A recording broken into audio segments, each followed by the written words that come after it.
So what are the themes here as we come to a close? Sales professionals migrate the discussion away from features and beyond benefits, and they put all the focus on the customer's values. They also reframe the benefits so that they can be measured with the customer's yardstick. If you cannot do that, you're not in the game. You're selling stuff. But people don't buy stuff. They buy solutions that they can measure success of using yardsticks they're already using, okay? How well do you understand the benefits that you hope to bring, and how can you communicate how they be manifested in your prospect's world? Very, very important. Map those benefits into values, map those values into yardsticks, and that's what you're talking about with customers. So I'm going to give you, in my last 2.5 minutes, a couple of great little tips, okay? Number one, you need 3 things. You need an elevator pitch.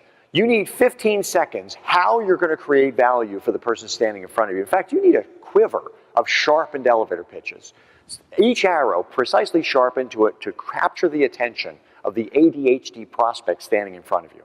That pitch has to be sensitive to their industry, their segment, their role, their organization, even their personality. It's not easy. But you know what? Successful people do what unsuccessful people are unwilling to do. So if you're willing to do the homework and have this quiver of elevator pitches and stay in a segment that you really understand, it's not really that difficult to grab someone's attention in 15 seconds. You also have to make it memorable enough to be worth repeating to others, because you want your elevator pitch to go viral. You can't afford the marketing and sales time to talk to every prospect in an industry. Step number 2, you need the right proposal. What's the length of the right length for a proposal? It's not the picture that I showed you before. It's not what most of you are putting out in front of customers. It's this, the one-page proposal. This book is a fascinating read. You can download it on Kindle in a couple seconds for $15 or less. It chronicles the experience of an Oxford-educated guy named Patrick Riley, who attempted to do business with the wealthiest man in the world in the early 1980s, Adnan Khashoggi, very checkered past, arms dealer. He sends the guy a 50-page proposal. Adnan sends him a telex or some other similarly short communique that says, listen, a man of my stature does not read a 50-page proposal. If my lieutenants had found this proposal before I got my hands on it, it would have been tossed overboard my yacht. But if you care to join me on my yacht in the Mediterranean, I will spend 1 hour with you and tell you what you should have written to me in a single printed page. What is it?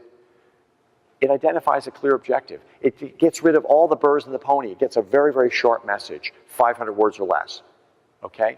It tells you exactly, it tells the customer exactly what you're thinking, why they should do something, all right? Why is it just 1 page? Because 400 words will take an average reader 3 to 4 minutes to read, which is basically the attention span of many high-level executives. I remember years ago there was a study done at Stanford.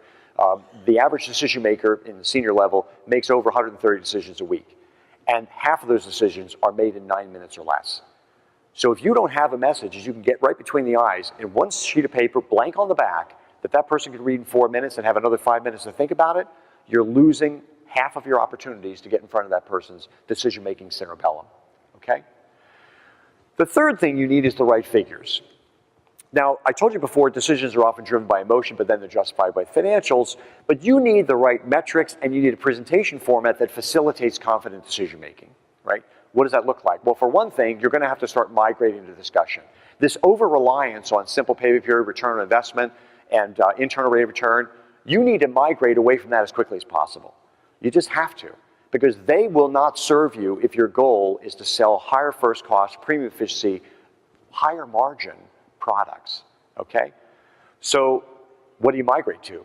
These, present value, net present value, MIRR, modified internal rate of return, that corrects for the disabilities of internal rate of return. And my personal favorite, savings to investment ratio. How many dollars of present value can you produce for every dollar you're asking this customer to invest with you over the lifetime of the measure as you anticipate his lifetime to be?